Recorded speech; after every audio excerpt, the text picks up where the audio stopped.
tanto la morfología externa como la morfología interna y también de lo que es cerebelo, según me habían manifestado. Como ya tuve clase con ustedes, no voy a repetir este tema de que deben tener siempre presente en las clases de neuroanatomía, ¿no? Lo que es aferente y eferente. En el caso de la médula espinal, también recordar, ¿no?, que es parte del sistema nervioso central y que hay sustancia gris y sustancia blanca. En la médula espinal, la sustancia gris tiene una ubicación central y la sustancia blanca es periférica. Vamos a mencionar pues que la médula espinal es parte del sistema nervioso central que se encuentra ubicado en el conducto raquídeo, ¿ya? Por eso la condición de parte del sistema nervioso central, porque está protegido por estructuras óseas. Tiene una forma de un cordón que más o menos mide 43 a 45 centímetros en promedio, 43 en promedio en las mujeres, 45 en promedio en los varones. Obviamente eso va a variar dependiendo del tamaño de la persona, pero es un valor promedio. Va a extenderse desde arriba por continuación de la médula oblonga, ¿está bien?, o bulbo raquídeo. Inferiormente no va a ocupar todo el conducto raquídeo, sino solamente hasta el nivel entre L1 y L2. Ese tema es muy importante porque cuando ustedes avancen en algún momento del internado, por ejemplo, van a hacer punciones lumbares. Tienen que saber dónde, a qué nivel se pueden hacer punciones lumbares. Si lo haces muy alto, hay el riesgo de lesionar la médula espinal. Por eso, recordar que la médula llega solamente hasta el nivel entre L1 y L2. Recordar también que esta médula no tiene un diámetro uniforme. Hay zonas donde está más gruesa. Hablamos de engrosamientos o intumescencias, cervical y lumbar o lumbosacra. ¿Y por qué existen estas intumescencias o engrosamientos? Justamente porque ahí hay mayor cantidad de neuronas que van a salir a formar los grandes plexos, el plexo braquial y el plexo lumbosacro.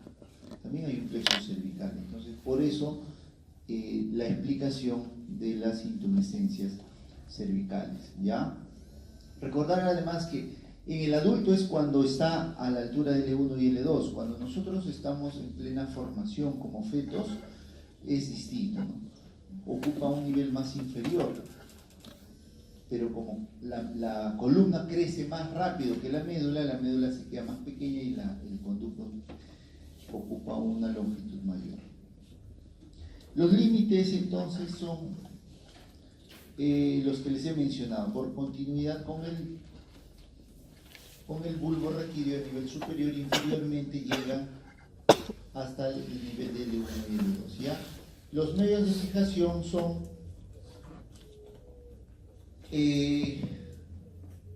hay ligamentos que van a verlo en la práctica, sobre todo, que fijan a la médula espinal hacia una envoltura que tiene, que se llama la dura madre. Entonces, miren, esos ligamentos son conocidos como los ligamentos dentados, son dependencia de pía madre y que forman parte de los ligamentos o elementos de fijación de la médula. ¿Qué más fija a la médula? El hecho de que se continúe con el bulbo hace que se sujete arriba. También es un elemento de fijación. ¿Qué más? Hacia la parte baja.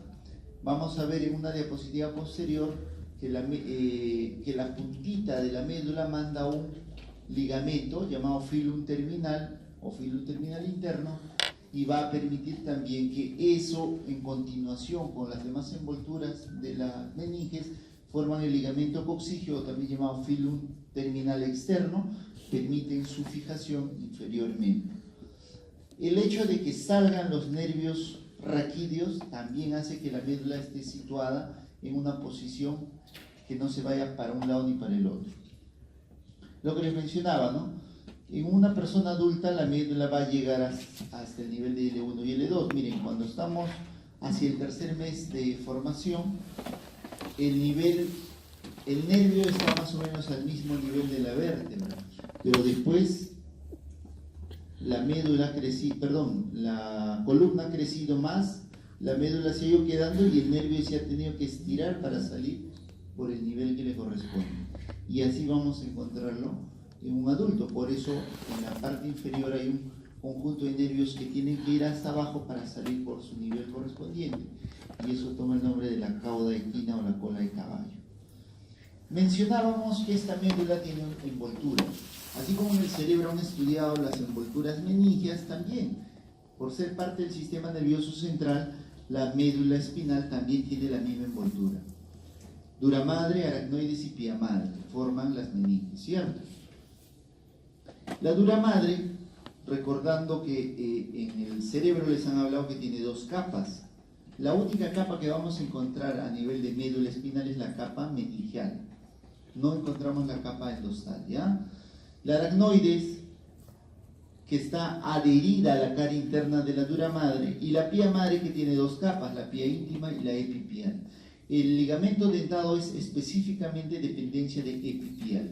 La pía íntima, como su nombre lo indica, es esa capa interna de pía madre que se adhiere muy íntimamente a la médula, al punto que donde hay un surco, se mete al surco.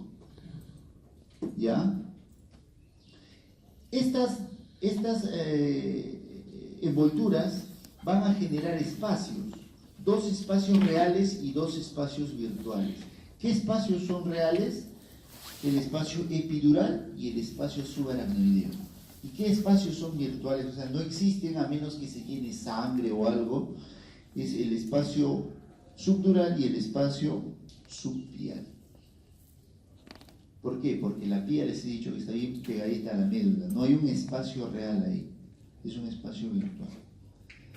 El espacio epidural y el subaracnoideo son importantes y ya les han explicado seguro en la clase de cerebro cómo, por ejemplo, la epidural puede albergar hemorragias, ¿no? En el caso del cerebro, el subdural también, ¿no? Genera almacenamiento de sangre que se conoce como hematoma subdural. Pero acá también podemos verlo. Y el espacio subaracnoideo, igual que en el cerebro, es el que está conteniendo líquido cefalorraquídeo. ¿Ya? Líquido cefalorraquídeo. Miren, acá se esquematiza. De rojo es más o menos lo que es la dura madre. Esto es la médula. La médula llega hasta el nivel de L1 y L2. La dura madre sigue ancha hasta un nivel inferior, hasta S2 más o menos. Recién ahí la dura madre se angosta para formar un ligamento. Entonces, entre L2 y S2, miren, hay un saco. Se conoce como el saco dural o cisterna lumbar. Es el lugar donde extraemos líquido cefalorraquídeo en las funciones lumbares. Pacientes que sufren de meningitis o alguna enfermedad que sospechamos del sistema nervioso central, tenemos que hacerle punciones lumbares, sacar un poco de ese líquido para estudiarlo. ¿Dónde se hace? ¿De dónde se saca? De la cisterna lumbar, del saco dural, ¿ya? De la puntita de la médula les dije que va un ligamento, se llama el filum terminal. Este filum terminal va a seguir hasta el coxis, pero desde S2 también se le pega la aracnoides y se le pega la dura madre. A esto de acá, que está dentro del saco dural, se le conoce como filum terminal interno. Y a lo que está acá ya con envoltura de dura madre y todo, se le conoce como filum terminal externo. O más propiamente, filum terminal y ligamento coxígeo. ¿Ya? Recordar sus clases de columna vertebral. La única diferencia que vamos a encontrar, o la diferencia más saltante, es que miren, hay 7 vértebras cervicales, pero hay 8 segmentos cervicales en la médula espinal. Como vértebras hay 7, pero como segmentos medulares hay 8 cervicales. Por eso hacen un total de ¿cuánto habrá? 31 segmentos tiene la médula espinal. 8 cervicales, 12 torácicos, 5 lumbares, 5 sacros y un coxígeo. Muy bien. Miren, cuanto más bajamos, los nervios tienen que descender para salir por su nivel vertebral. Acá están más o menos al mismo nivel, pero de ahí va bajando, ¿no? Y acá pueden ver lo mismo, ¿no? además de los engrosamientos. Miren, un engrosamiento cervical o intumescencia cervical y uno lumbar. Ya les expliqué para qué es, ¿no? Entre L1 y L4 más o menos está la intumescencia lumbar y entre C3 y T2 la intumescencia cervical. Estos segmentos medulares explican por qué nuestra piel tiene una distribución en dermatomas, o sea, el nivel medular C1 tiene una parte en la piel del cual está a cargo y se conoce como el dermatoma C1. Es más o menos, miren, poniéndonos en esta posición, en flexión a nivel de la cadera, con brazos y piernas extendidos o miembros extendidos, la cabeza ligeramente extendida, vamos a ver que miren, cada uno de los segmentos medulares está representado en la piel. Y cuando hay alguna lesión en la médula, cuando nosotros examinamos sensibilidad, vamos yendo de esa manera, buscando niveles. Si hay algún nivel de acá para abajo ya no siento, doctora, ya imaginamos a qué nivel de la médula está la lesión. Recordando simplemente esto, ¿ya? Recordar que esta parte anterior es pues dominio de un nervio sensitivo específico, que es un nervio craneal, el trigémino, ¿ya? Muy bien. Quitando las envolturas, nos quedamos con la médula espinal propiamente dicha. Que vamos a encontrar que la médula, hemos dicho que tiene la forma de un cilindro, tiene tres caras, una cara anterior, dos caras laterales y una cara posterior. La cara anterior se ubica entre las raicillas anteriores derecha e izquierda. Todo eso es la cara anterior. La cara lateral va entre la raicilla anterior y posterior de un mismo lado. Dos caras laterales. Y la posterior entre la emergencia de los nervios posteriores, derecho e izquierdo. En la cara anterior tenemos un gran surco, el surco más prominente de la médula espinal. Es el surco medio anterior. El surco medio anterior se ubica en la cara anterior y es importante porque a través de ella desciende una arteria. No he puesto nada de arterias porque hay una clase específica de vascularización, pero vale mencionar por la relación que tiene con este surco. Por acá desciende la arteria espinal o medular anterior. ¿Ya? Muy bien. ¿Qué más debemos rescatar acá? Que en la cara anterior, entre el surco medio anterior y las raicillas de cada lado, derecho e izquierdo, tenemos columnas. La columna anterior derecha, la columna anterior izquierda. Muy bien. La emergencia de estas raicillas para la rama anterior de este nervio raquídeo se sitúa en un surco también. Se llama el surco colateral anterior. Surco colateral anterior. ¿Cuántos hay? Dos, uno a cada lado.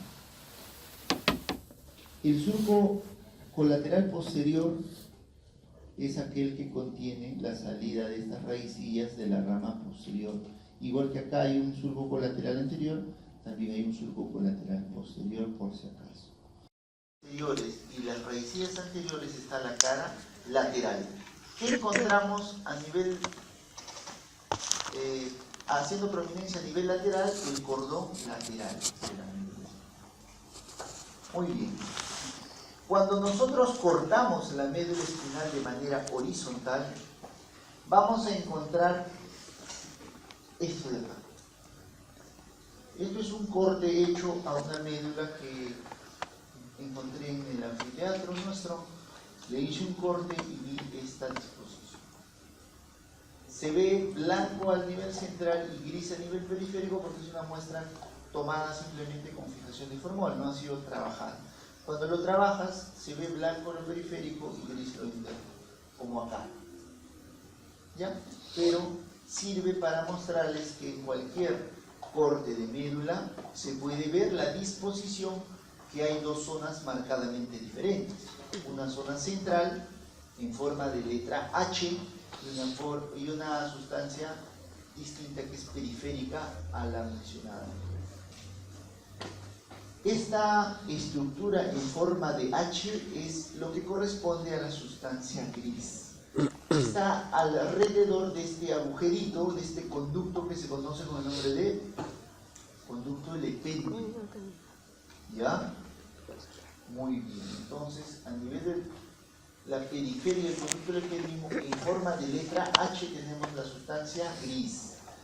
Esta sustancia gris tiene dos astas o cuernos posteriores y dos astas o cuernos anteriores.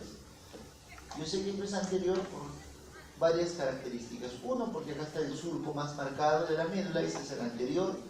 Además, ¿por qué? Porque la letra H tiene el asta anterior mucho más gruesa que la posterior. Por eso sé que esto es anterior y que esto es posterior. ¿Ya? Muy bien. Esta letra H puede ser dividida en zonas. Acá sé que esto es anterior, ojo, esto es anterior y esto es posterior. Que el asta anterior, mucho más gruesa, tiene su porción más anterior con función somatomotora. Inmediatamente después es una zona visceromotora, por lo que puedo decir que el asta anterior de la médula tiene función motora. Somatomotora más adelante, visceromotora un poquito más atrás, pero todo el asta anterior es motor. Y el asta posterior, puedo decir que es sensitivo. El que se acerca al epéndimo es la zona viscerosensitiva y la parte más posterior es la región somatosensitiva. ¿Correcto? Muy bien. Entonces, no se olviden, el asta anterior de la médula espinal es motora y el asta posterior es sensitiva. Y esto tiene que ver cuando, si ustedes han estudiado o están estudiando en biología, cuando hablen del tubo neural, cuando van viendo cómo aparece un surco limitante, cuando hay una placa alar, una placa basal, van a ver que la alar es sensitiva, que la basal es motora, y luego se va a ir diferenciando y va a originar esto. Ahí por eso se entiende. Ya es más fácil de entender si comprende la embriología. Muy bien. Y la sustancia blanca simplemente se forman cordones o funículos. Anterior, lateral y posterior. Perdón, acá sería anterior, lateral y este sería posterior porque está bonito. Muy bien, acá sería esto, los tractos posteriores, tractos anteriores y tractos o funículos laterales. Acá también se ve. Correcto. Recordar además que miren, el volumen de sustancia gris es distinto dependiendo del nivel. ¿Ya? No es uniforme la cantidad de sustancia gris dependiendo del nivel. Es distinta a la letra H a nivel de C1 que a nivel de E4. ¿Ya? Muy bien. Esta sustancia gris, en forma de letra H, vamos a mencionar que tiene un pico o cabeza, tiene un cuello y tiene una base. Cada uno de los cuernos tienen esa disposición, una cabeza, un pico, un cuello y una base. ¿Ya? Le voy a mencionar en lo siguiente. ¿Qué más? Debemos saber que esta sustancia gris microscópicamente se agrupa formando núcleos o láminas. Vamos a hablar entonces de algunos núcleos. Recordar que esto es anterior y esto es posterior. ¿Ya? El núcleo, vamos a ir de atrás hacia adelante, de somato sensitivo hasta somato motor. Vamos a tener entonces un núcleo esponjoso.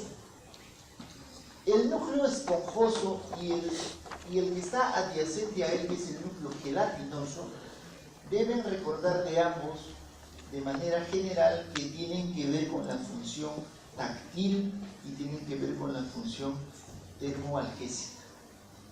¿Ya? Entonces, núcleo esponjoso, que tienen esos nombres también postero-marginal, capa zonal de Wandey, y al gelatinoso le llaman de Rolando.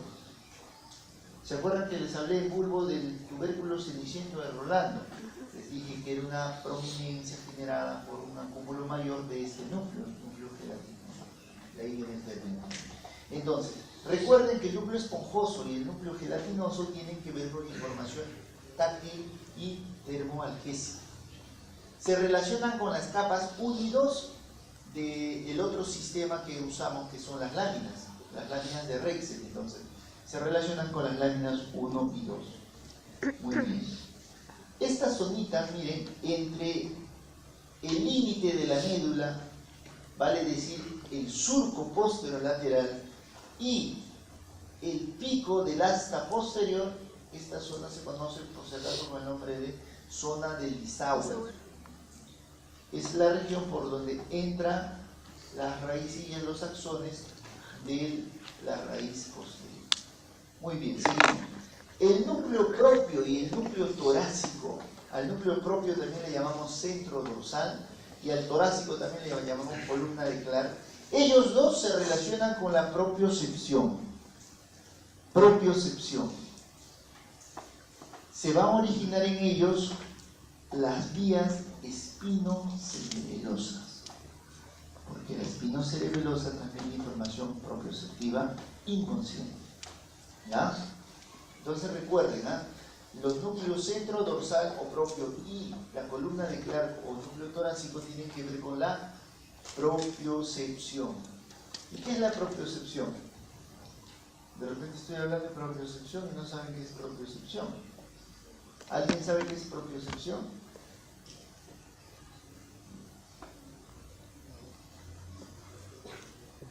¿Alguien? Mire, ya van a acabar el curso de neuroanatomía y no saben qué es propiocepción. No puede ser.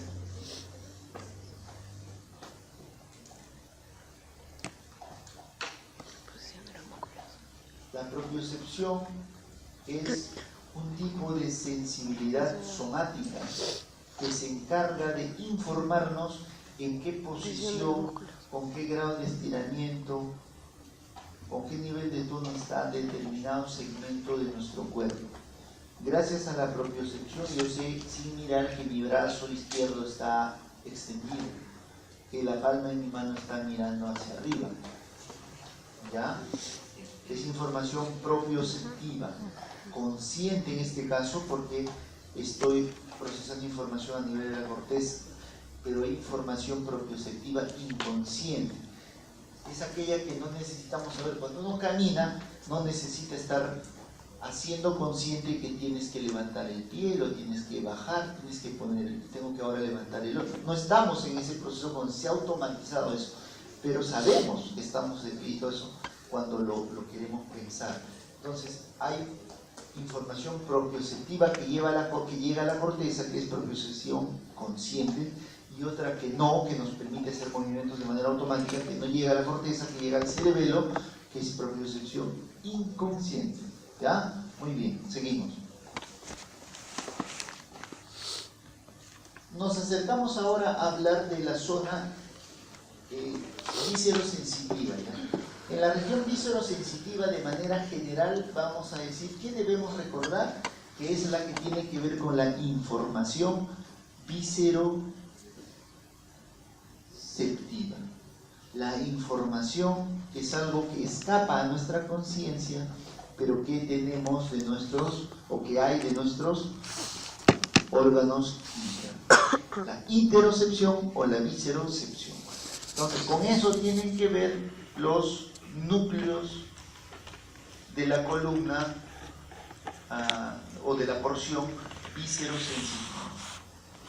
Nos vamos un poquito más adelante a la región visceromotora.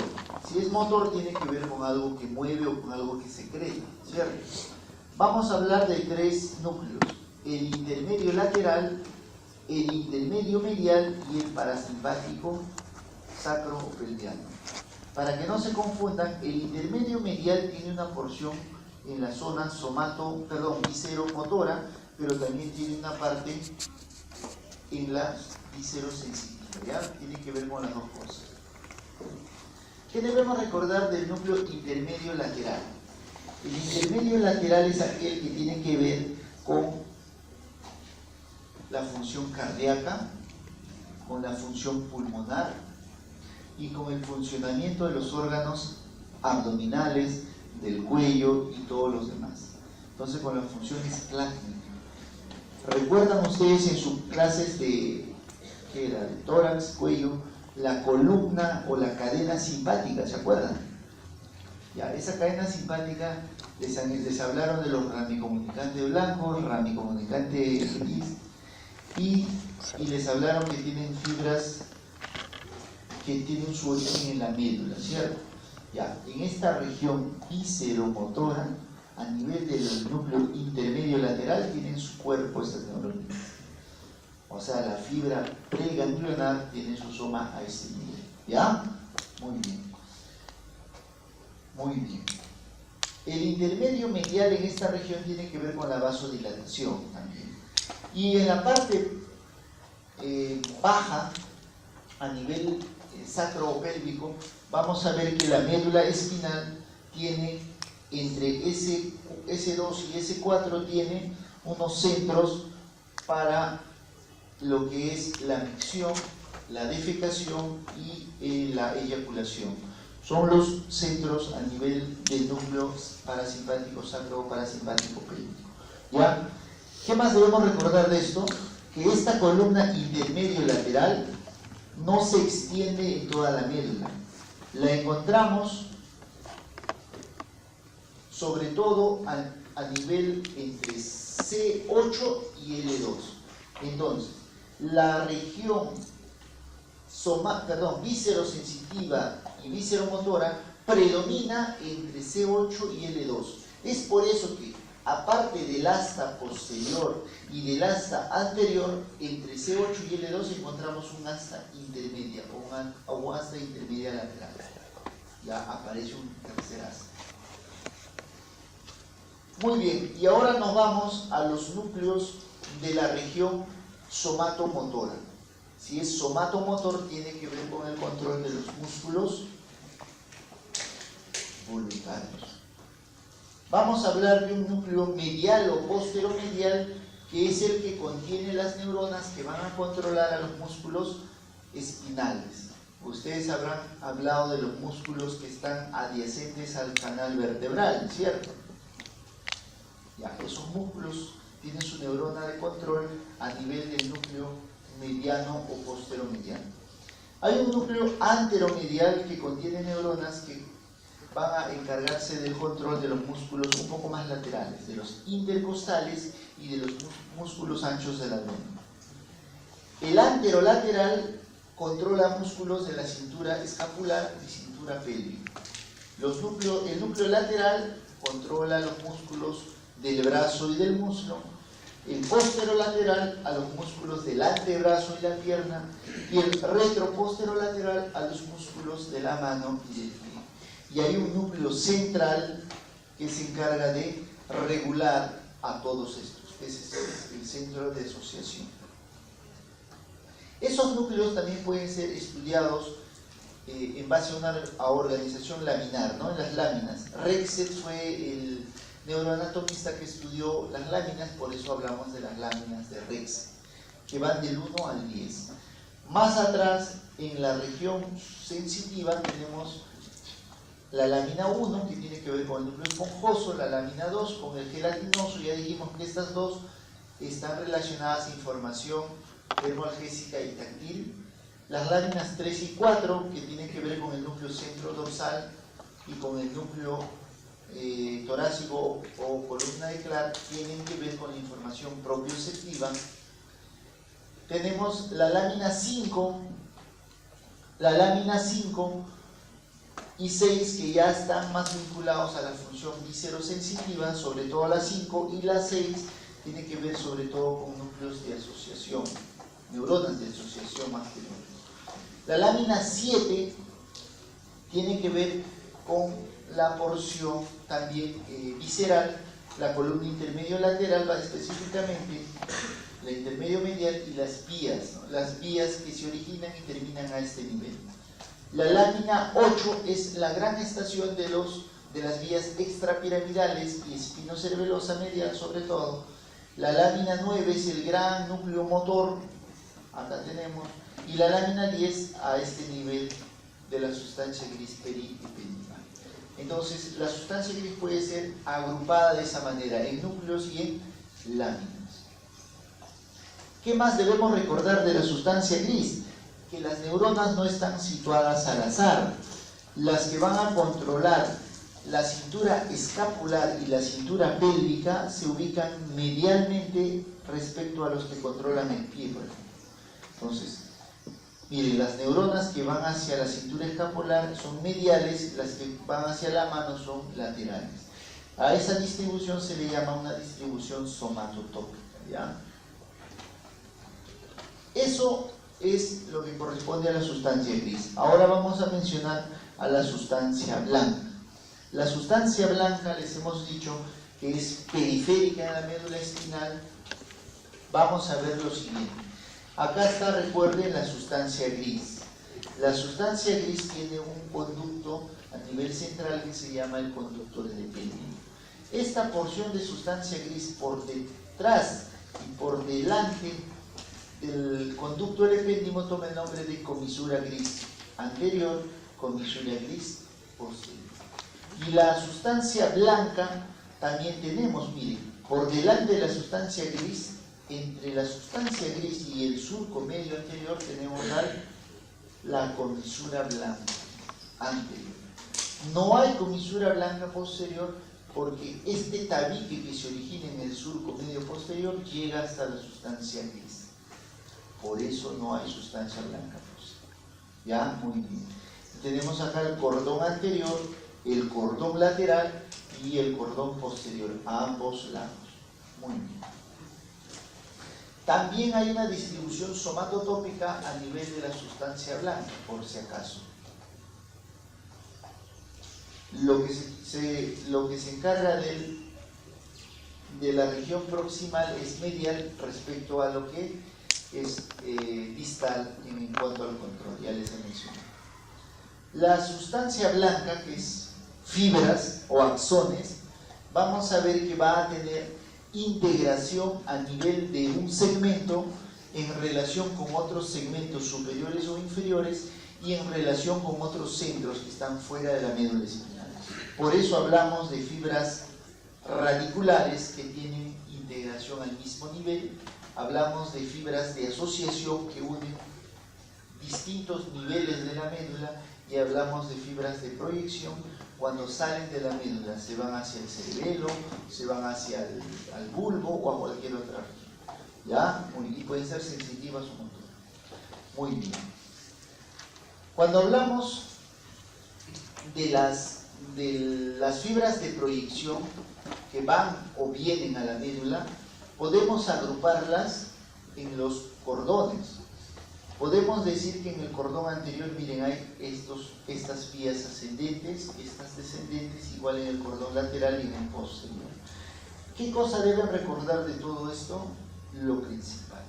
El cordón posterior no deben dejar de saber que va las vías o los haces de Golgi y de Burgers. Ellos están en el cordón posterior. ¿Qué deben recordar del cordón lateral? Que ahí está el tracto espino-talámico lateral, que ahí están los dos espinos cerebelosos, ya, sobre todo eso. Y en el anterior, que deben recordar que ahí está el espino talámico anterior.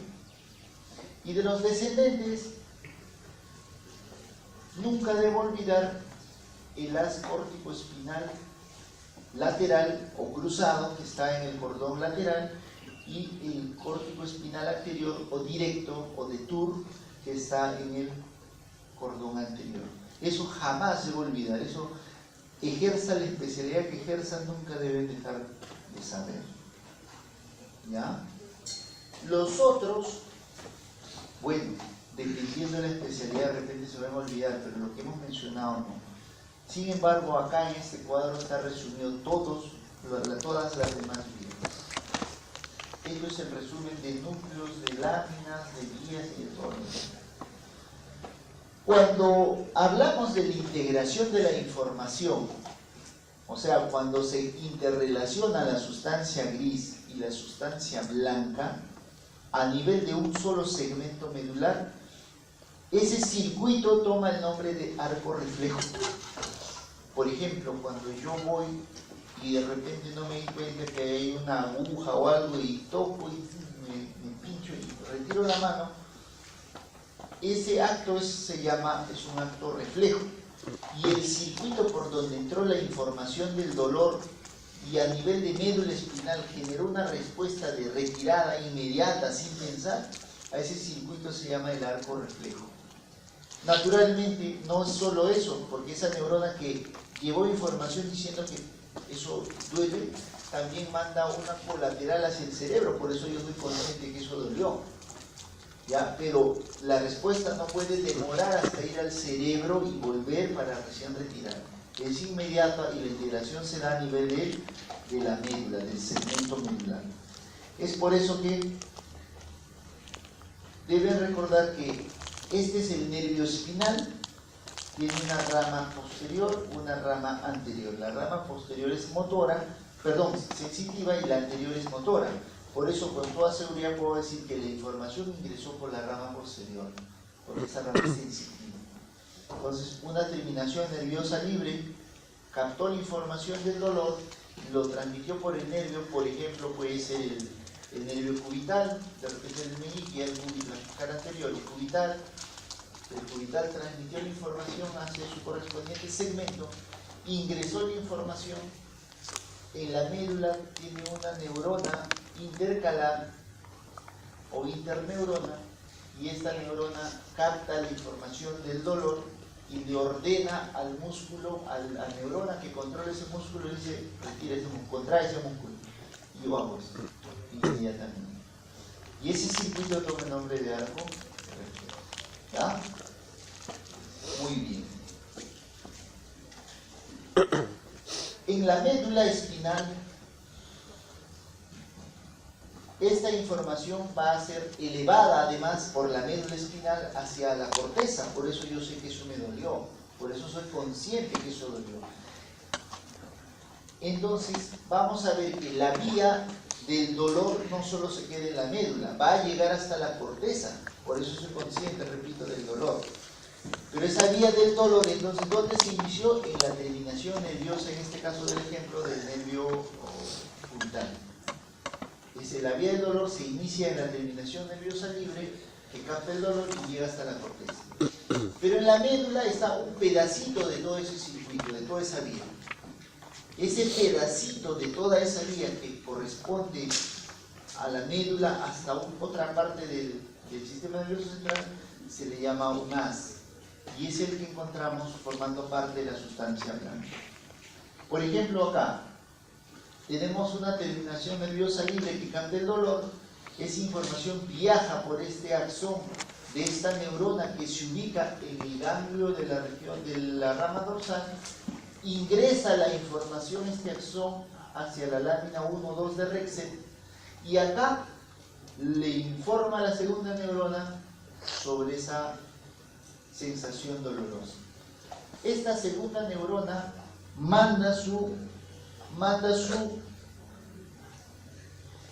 esta segunda neurona manda su axón, miren, cruza la línea media y por el cordón lateral el axón se eleva hasta otra parte del sistema nervioso central. Entonces, solamente esa partecita de la vía dolorosa que va desde la segunda, que va a llevar la segunda neurona desde este hasta posterior hasta el tálamo, toma el nombre de tracto o haz espinotalámico. Entonces, ¿qué es el tracto espinotalámico? Es la parte de esa vía que transmite información dolorosa y también térmica. Por eso hablamos de termoalgesia. Lo mismo va a pasar con la térmica, es exactamente igual, ¿ya? La táctil protopática va a ingresar la información hacia la lámina 1 y 2 de Rexet, exactamente igual, cruza, pero se ubica en el cordón anterior, ya no en el lateral. Y este tracto se va a llamar espinotalámico anterior. Entonces, recapitulando, el espinotalámico lateral lleva información termoalgésica, dolor y temperatura. La vía espinotalámico anterior lleva información táctil protopática, ese tacto grosero que no te permite discernir muy bien. Va por el cordón anterior de la médula como haz espinotalámico anterior. Como su nombre indica, espinotalámico. ¿Dónde se inicia? En la médula, en la lámina 2 de Rexel, y termina ¿dónde? ¿Dónde termina? En el tálamo, por eso se llama espinotalámico, en el núcleo ventroposterolateral del tálamo. Muy bien. La táctil epicrítica, que es ese tacto fino, es distinto.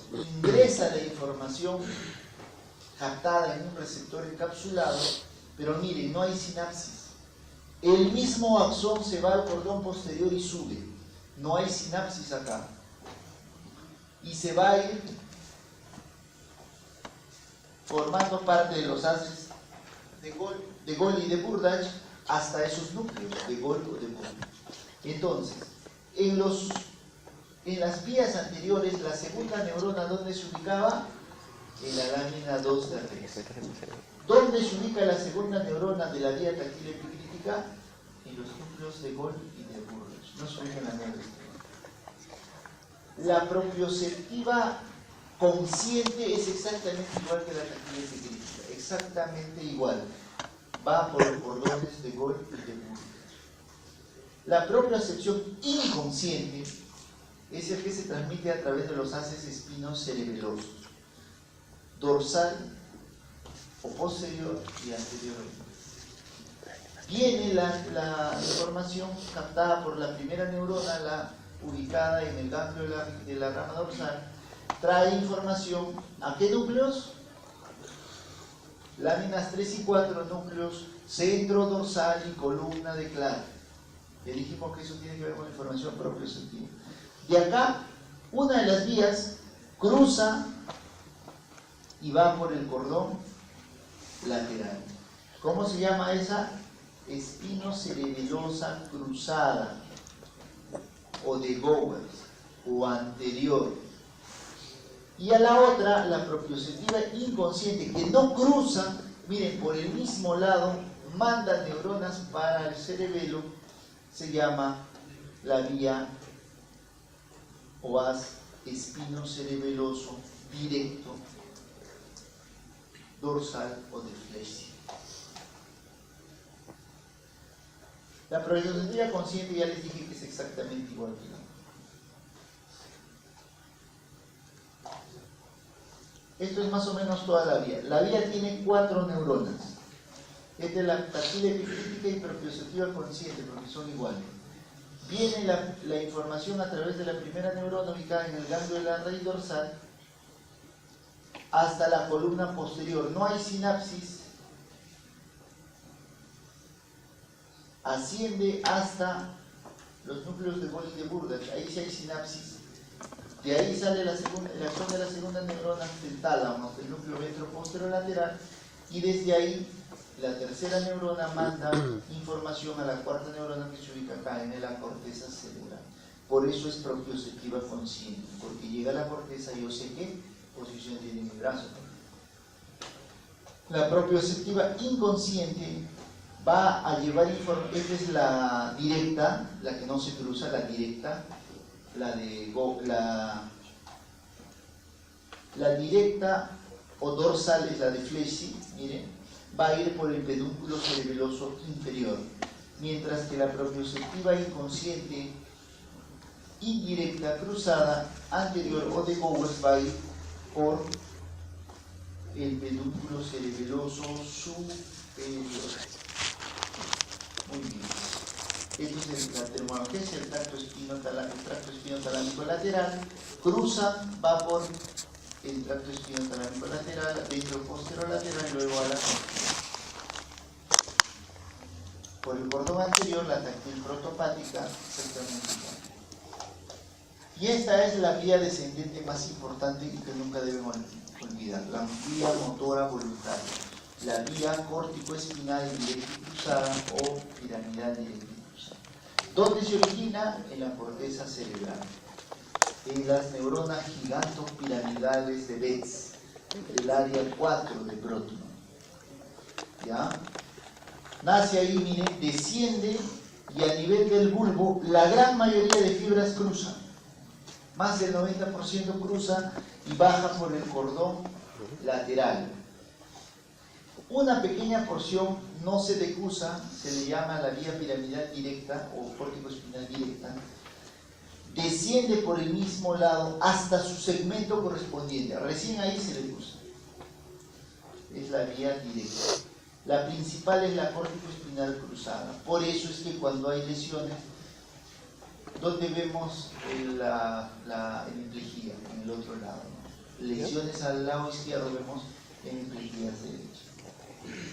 Muy bien, esto es lo que vimos, ¿no?, la semana pasada. Así se encuentran y en un corte ves con esos pedacitos. Esto es el resumen que les haré. Muy bien, eso es respecto a médula espinal. ¿Hasta ahí hay alguna pregunta? Muy bien. Ahora vamos a hablar un poco de cerebelo. Igual, vamos a mencionar las cosas importantes y las que nunca deben dejar de saber para el examen y para el ejercicio de la carrera en los otros cursos y como profesional. El cerebelo es otro órgano que forma parte del sistema nervioso central, que está ubicado en la fosa cerebral posterior. Recordarán ustedes sus clases de cráneo, ¿no? Hay 3 fosas: cerebral anterior, medio y posterior. El cerebelo es el que se ubica en la fosa cerebral posterior. Tomando en cuenta los tabiques de la dura madre, va a ser un órgano infratentorial, igual que el puente, igual que el bulbo. Es un órgano infratentorial que se llama de esa manera porque está por debajo de la tienda del cerebro. Muy bien. Vamos a ver en ella 3 caras.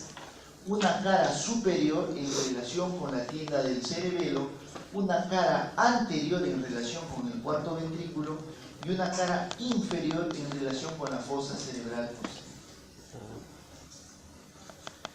Cuando nosotros tomamos en cuenta una visión antero-posterior, vamos a ver que el cerebelo tiene 3 regiones diferentes. Una central llamada vermis y 2 a cada lado llamado hemisferio cerebeloso. Una región central llamada el vermis cerebeloso y 2 regiones laterales llamadas hemisferio cerebeloso. Cuando cortamos este cerebelo de manera horizontal, vamos a ver en ella la distribución de la sustancia gris y la sustancia blanca. La sustancia gris se ubica periféricamente formando la corteza cerebelosa y también en algunos núcleos profundos. Los núcleos cerebelosos profundos son el dentado, el emboliforme, el globoso y el fastigial. Al fastigial también se le llama el núcleo del techo, por si acaso. ¿Ya? Muy bien. Estos núcleos profundos están metidos en medio de la sustancia blanca, que también en un corte toma el nombre de el árbol de la vida. Así como en el cerebro, en un corte, la sustancia blanca se llamaba centro oval o hemioval, acá la sustancia blanca en un corte se llama el árbol de la vida. Muy bien. Cuando nosotros hacemos un corte ya no horizontal, sino sagital, por la mitad, por el vermis, vamos a encontrar que cada uno de estas hojitas, estos giros cerebelosos se llaman folios, toman un nombre. Y si hacemos el corte de manera sagital, yendo de adelante y arriba hacia atrás y abajo, vamos a ver que tienen este orden. En primer lugar, encontramos arriba y adelante en el corte la língula. Luego encontramos el lobulillo central, luego está el culmen o montículo, luego está la pendiente o declive, luego está el folio, el tuber y la pirámide, la óvula y el nódulo. En ese orden vamos a encontrar, y me pueden preguntar en el examen práctico, sí, deben reconocer esos segmentos, esos folios importantes en un corte sagital. Cada una de esta porción del vermis tiene una porción que le corresponde en el hemisferio cerebeloso. La língula del vermis se corresponde con el vínculo del hemisferio cerebeloso. El lobulillo central se corresponde con sus alas o alas del lobulillo central. El culmen o montículo se corresponde con el lobulillo cuadrangular o cuadrangular anterior. El declive o pendiente se correlaciona con el lobulillo simple o cuadrangular posterior.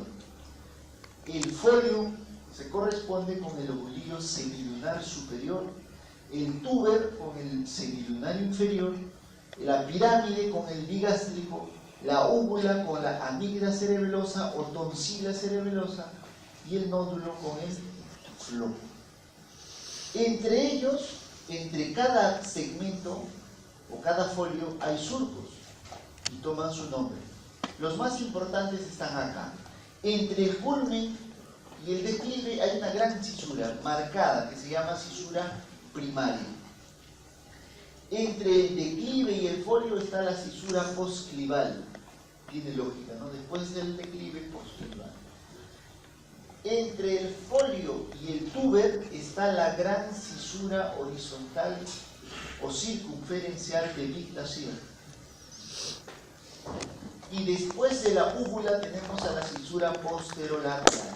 De todos estos surcos, embriológicamente, el primero que encontramos es el posterolateral. ¿Por qué? Porque este separa al arquicerebelo del paleocerebelo. El cerebelo evolutivamente, filogenéticamente, tiene tres porciones.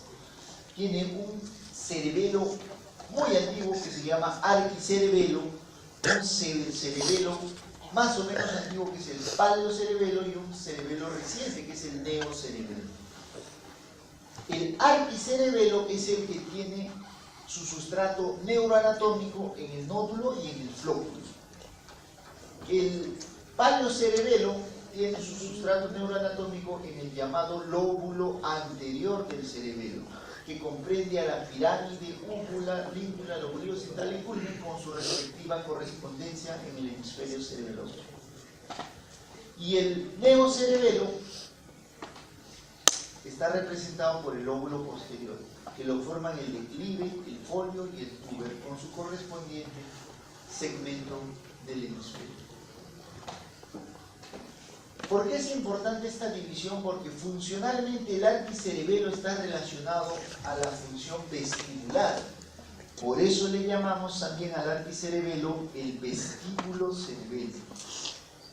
Y al paleocerebelo también le llamamos el espinocerebelo, porque el paleocerebelo tiene que ver con la función de la médula espinal, la regulación del tono muscular sobre todo. Y el neocerebelo del lóbulo posterior se le llama cerebrocerebelo porque se relaciona bastante con la corteza cerebral, con los ganglios basales en la regulación, en la coordinación de los movimientos finos. Por eso se le llama cerebrocerebelo. Muy bien. Eso está representado en este esquema para que nunca se olvide. Y esto es lo que les he venido diciendo. Lóbulo anterior, paleocerebelo, lóbulo flóculo-nodular, arquicerebelo y lóbulo posterior, el neocerebelo. Deben saber además que cada uno de estos segmentos se correlaciona con los núcleos profundos. El neocerebelo tiene participación del núcleo llamado dentado. El arquicerebelo tiene participación del núcleo del techo o fastigial, mientras que el paleocerebelo tiene interrelación con el núcleo emboliforme y globoso. Cuando nosotros estudiamos un poco el corte de la sustancia gris, vamos a ver que la corteza cerebelosa tiene 3 capas, a diferencia de la cerebral, esta es menos compleja, tiene solamente 3 capas.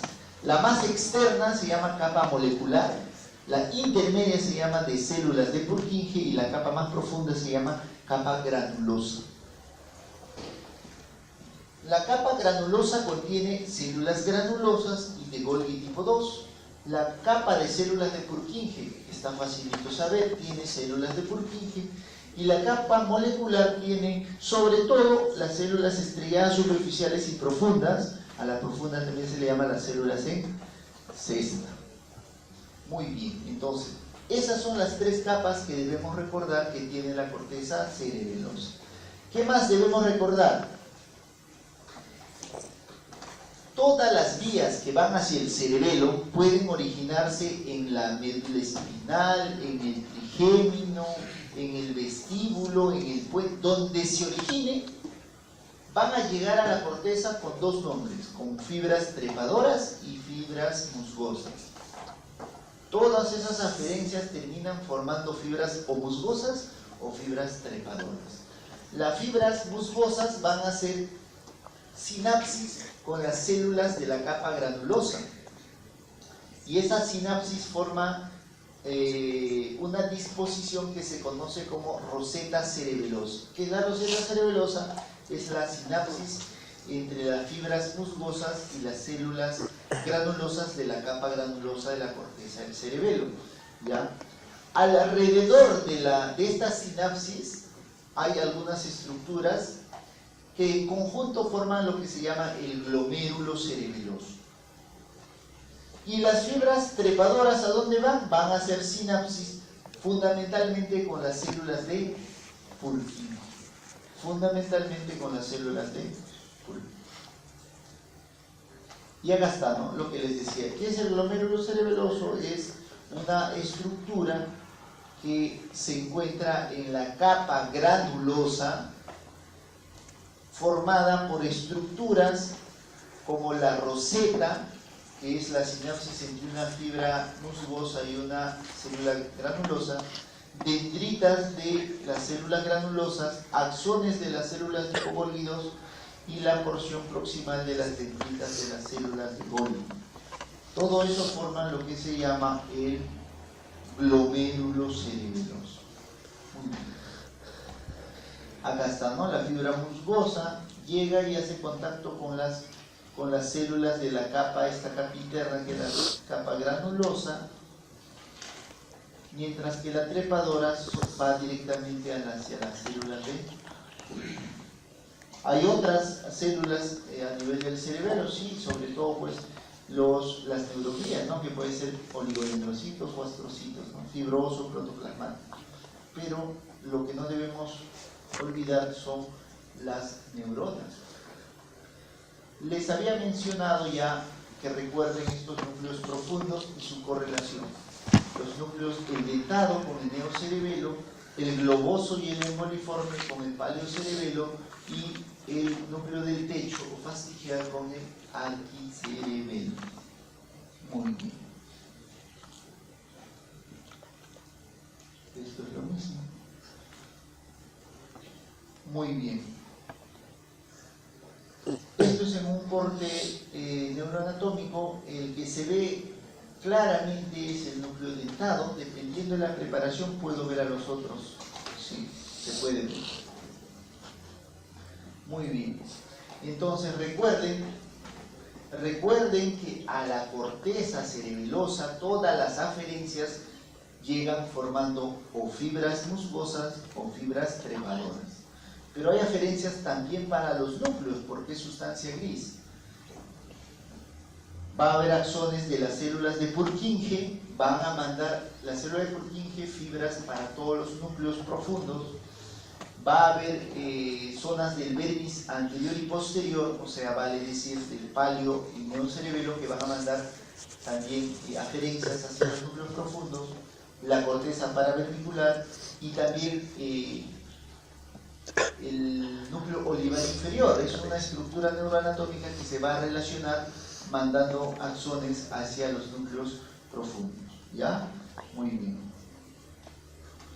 Acá vemos que al arquicerebelo llega sobre todo usando el pedúnculo cerebeloso inferior. ¿Ya? El pedúnculo cerebeloso inferior. El paliocerebelo va a recibir aferencias a través de los pedúnculos cerebelosos superior e inferior. Y el neocerebelo es el que recibe básicamente aferencias a través del pedúnculo cerebeloso medio. Por eso la importancia, cuando tú comparas los tres pedúnculos cerebelosos, ¿quién es el que predomina? Es el medio, es el más grande. ¿Ya? Muy bien. Y en cuanto a las eferencias, igual a través de la misma, de las vías similares, ya les he dicho que el arquicerebelo tiene que ver con la función vestibular, digamos, el control vestibular estático.